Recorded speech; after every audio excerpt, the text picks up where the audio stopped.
speaking about how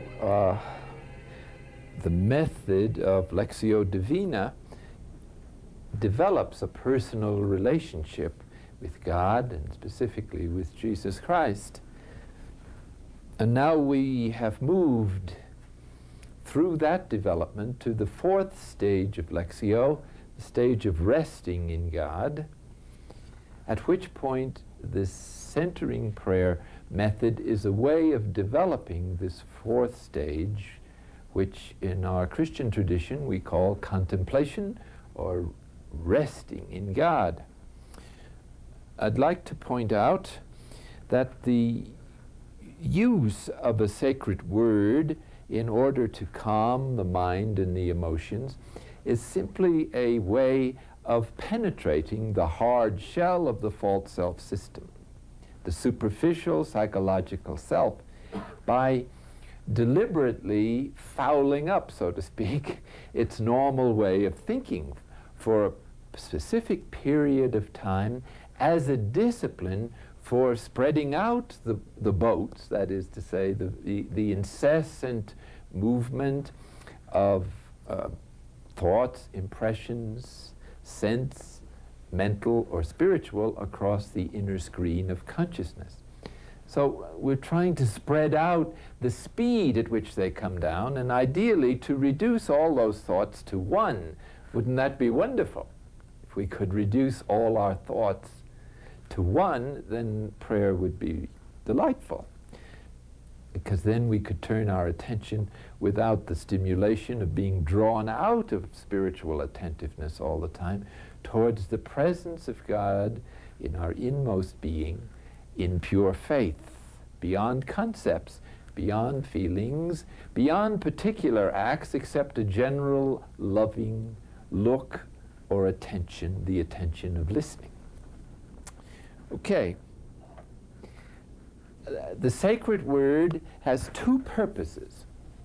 It's designed to dissolve all the other thoughts, impressions, perceptions, which it doesn't do very well.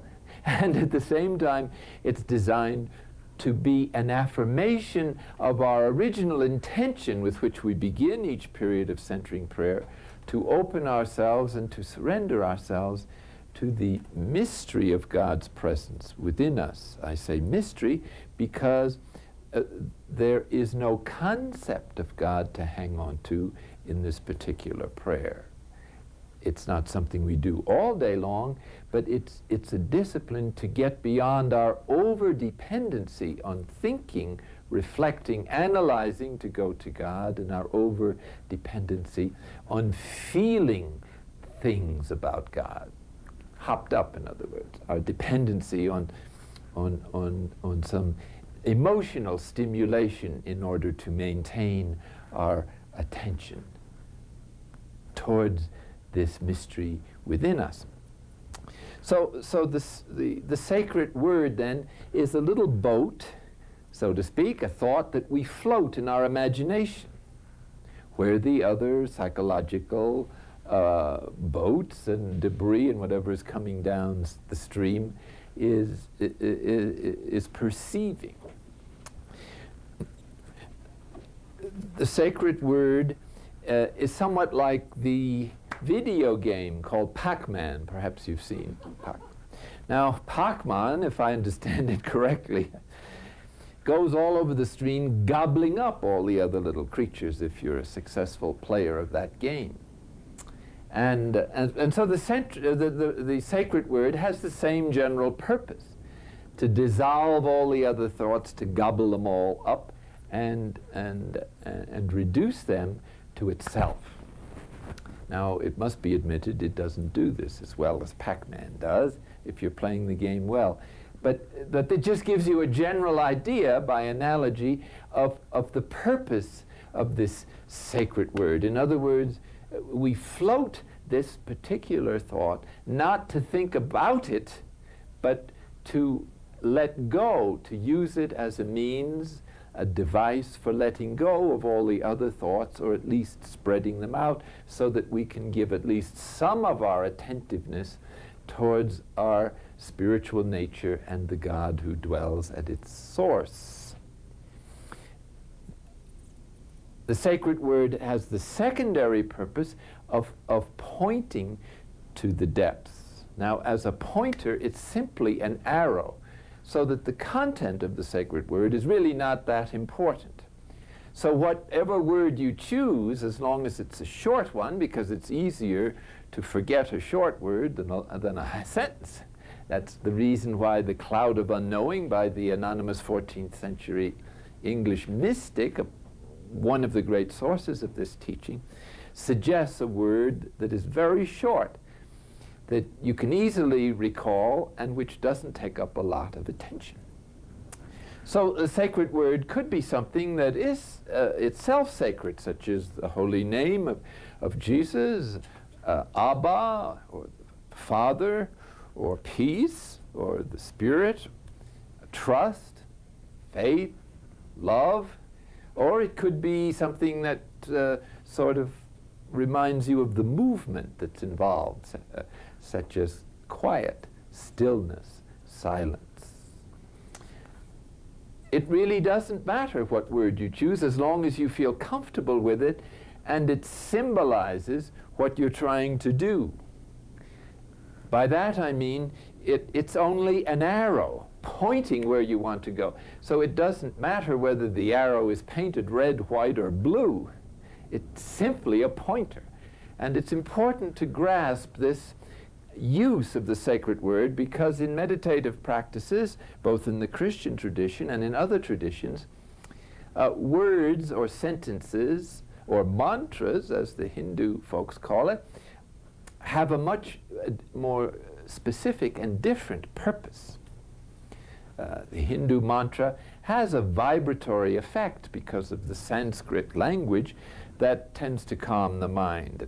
And carefully chosen mantras have come down in their tradition and are available today. The Christian tradition also has similar sayings. I hesitate to call it a mantra because that would be confusing the traditions, but say the Jesus prayer developed in the Byzantine Eastern Orthodox tradition, and which has been made available and famous by the little book, The Way of the Pilgrim. And this is the practice consists in saying this sentence over and over again. Jesus, Son of God, have mercy on me, a sinner. Now, this would be a marvelous practice together with the centering prayer outside the time of centering prayer. But the centering prayer is a specific method, and it has its own dynamic, and it has to be done according to that dynamic for its fruits to be fully realized and experienced. And it distinguishes itself from a mantra or the Jesus prayer or some other form of concentrative method, such as gazing upon an icon, another marvelous way of calming the mind and heart and connecting with the mystery of Christ in the Byzantine tradition. A very rich theological tradition which has preserved very well a connection between theology and spirituality, which the Western Church has done a less good job in doing over the centuries. In any case, this other methods, for instance, are concentrating on one's breathing. Another method is concentrating on one's position, which is characteristic of the Soto Zen school in Buddhism, in which one simply reaffirms one's posture again and again, but it's usually accompanied by breathing exercises as well. Now, the Zen practice is a be here now kind of practice that fixes one firmly in the environment in the present moment, and its purpose seems to be to integrate body and soul and spirit together with one's basic unity with all the rest of reality by means of the same gesture. A receptive method of contemplative prayer or concentration which is what centering prayer is, withdraws the external senses from the current reality and the environment and from time and the time and space continuum, and for a fixed period of time turns the attention inwardly, withdrawing it from the external senses, not as an end in itself, but with the view of establishing unity between body, mind, and spirit, and then in active life, in ordinary life, gradually working the experience of that space into the whole of life with all its details. They're both going in the same direction, and the main difference is that one may be more suitable to one kind of temperament than another, and in our day, the concentrative method is very useful because of the very active minds that most people have in our time. The receptive method also presupposes a more profound trust in God. But since most concentrative methods eventually become receptive after they've developed, it's a way of beginning that places one firmly on the path to transcendence and to higher consciousness and to the opening of ourselves to pure faith in the presence of God as He is. And God presents Himself as He is only to pure faith, beyond concepts, beyond feelings, beyond the psychological life, although that presence sometimes radiates through that our other faculties. Basically, the deepest communication of God is totally unfelt. It's only when it reverberates or ricochets off the other faculties or overflows from a deep fountain within that one perceives it psychologically. This divine light is always shining, and the divine life is manifesting itself on the various levels of our life all the time, or we wouldn't be here. So we're moving. This is the river of life, really, that we are that constitutes the deepest source of our being. And this is in the image I've been giving you. The river is our participation in the divine life as it wells up within us and sustains us in every level of our bodily, mental, and psychological and spiritual life. So it's important to keep that distinction in mind. All contemplative practices are not the same, and some of them that are especially receptive or especially concentrative have quite distinctly different psychological effects in the beginning. For instance, if one is doing a concentrative method in which you are working hard to maintain your posture, your breath, or to keep saying some kind of sacred word over and over and again in your mind, you're in a concentrative method and you're in control of the situation. Hence, the unconscious does not begin to unload right away.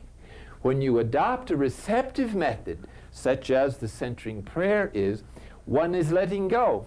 One is resting in God, and one experiences such a deep relaxation and rest at times that the whole nervous system relaxes, the whole body relaxes, the musculature relaxes, and the junk of a lifetime, the emotional garbage or residue of traumatic experiences stored throughout the body, begins to loosen up. It's like moisture on hard pan or clay.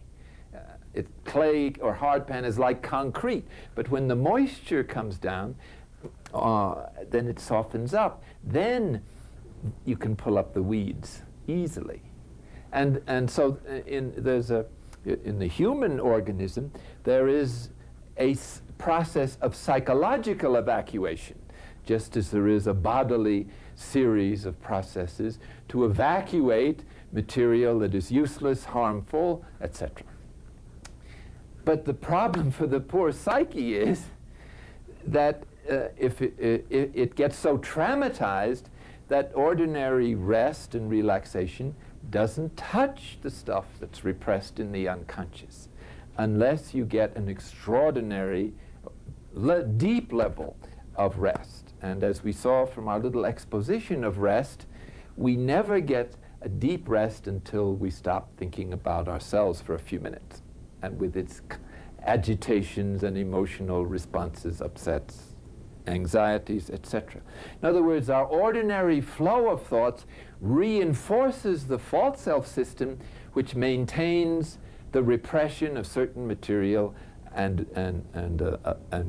causes it to remain there as blocks, so to speak, in the general movement of energy throughout the body and the spirit, so that you experience various levels of unease or disease, which simply means a lack of the way things should be flowing.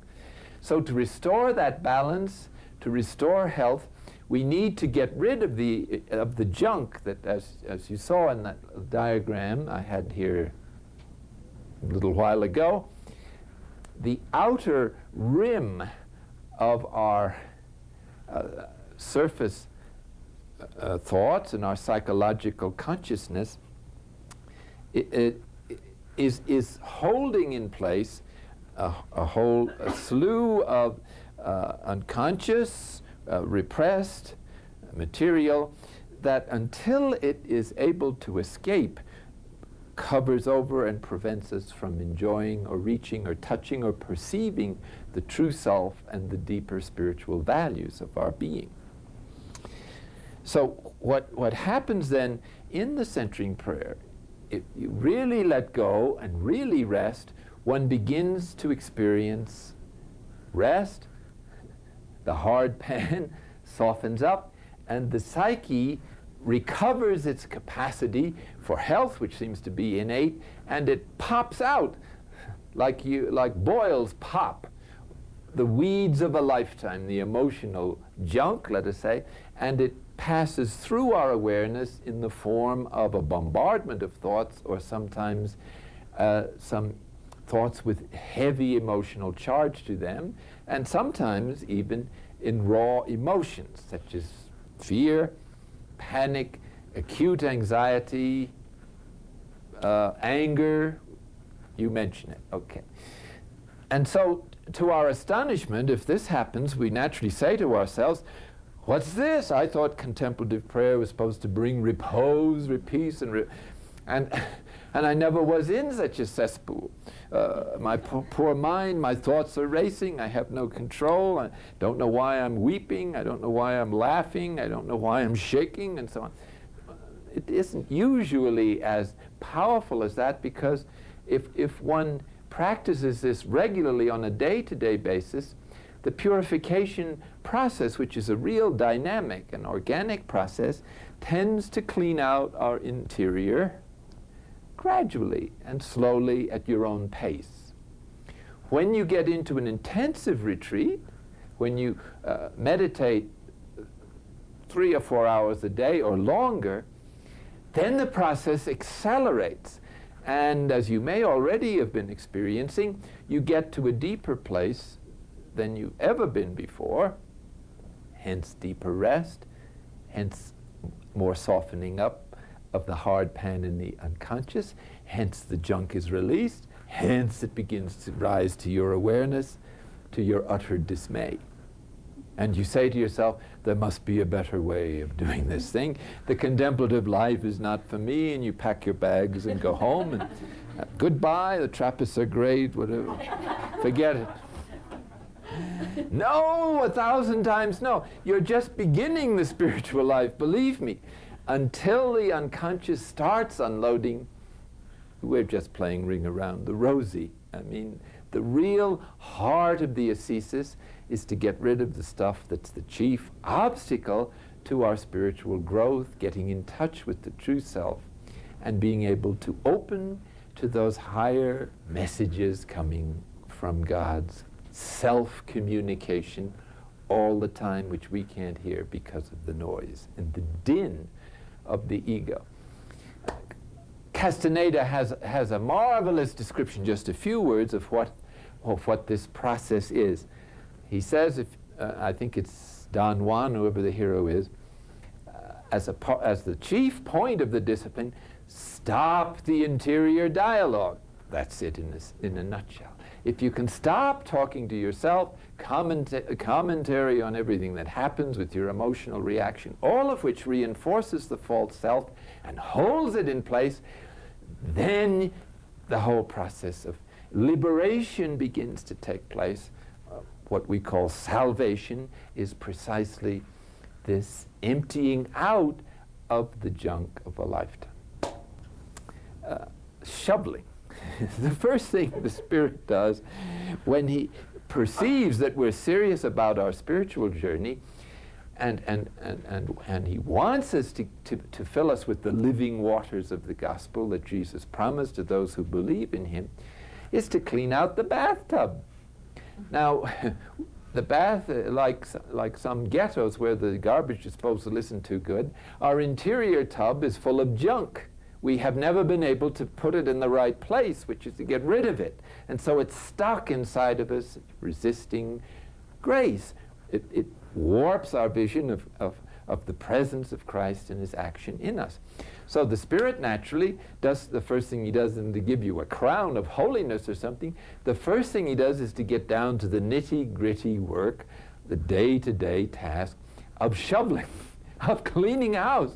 And so he gets in, he first shovels out the junk, which with our permission, of course. If we disagree, then the process stops. And then he gets down on his hands and knees, if he has hands and knees. Of course, this is an analogy. And of course, in the Byzantine Rite, the Holy Spirit is a she. So she gets in there and starts scrubbing. Gets in there with her Lysol and starts cleaning the grit and everything. And then when the tub is shiny and all the junk is out, then turn on the water and we can jump in and enjoy the waters of eternal life. So that's the purpose. It's simple. It's not that strange. But you can't take a bath if the tub is full of junk. We cannot enjoy the Spirit while our interior is full of the residue of the emotional traumas from the moment we were conceived until now, with the ways that we tried to cope with this stuff at an age that we were emotionally vulnerable, and etc. Now, the more the damage, of course, the greater is the trauma, and the bigger the job of cleaning it out. But fortunately, because of this enormous energy that we spoke of earlier, where the mustard seed of the gospel, or the inner light in which we share in God's light, and which sort of organizes our bodies in certain ways and is probably able to dominate once we're freed up from our psychological presuppositions. The brain may be able to do all kinds of things that we're not really fully aware of yet, just beginning to study the brain in depth in the last several generations.